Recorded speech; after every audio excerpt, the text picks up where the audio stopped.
On ne se bat pas pour être portier à l'église, hein, ou pour être lecteur ou lectrice. Pourquoi justement la question de l'ordination, c'est la question du pouvoir. Où se situe le pouvoir dans l'église? Bon, jusqu'à présent, le pouvoir est entre les mains du clergé. Donc, en quelque sorte, pour pouvoir avoir certaine décision, une certaine parole, on estime qu'il faut être membre du clergé. Donc, et qui dit donc pouvoir, il faut identifier donc qu'il y a un différentiel de pouvoir entre le clergé et le laïcat. Et pour moi, c'est cela qu'il faut adresser.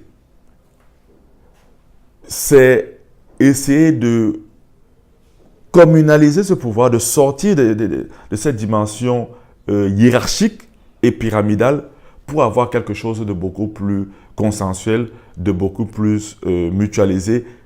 Et à partir de ce moment-là, la question de l'ordination ne se posera pas. Parce que même si aujourd'hui vous cooptez une ou deux femmes pour rejoindre justement la structure dirigeante de l'Église, la même structure de domination va rester. Donc c'est cette structure-là qu'il faut adresser pour avoir une structure qui est plus évangélique. Hein? Et moi, l'image du cercle me parle beaucoup. Qu'on quitte d'une structure monarchique et pyramidale justement à une structure où justement le pouvoir est justement partagé, où il est diffusé et où les gens ne se sentent pas justement écrasés par un groupe ou par un autre, mais où justement le clergé, le laïcat et tous les différents justement composants de l'Église sont ensemble, réunis autour du Christ pour faire justement avancer l'Église.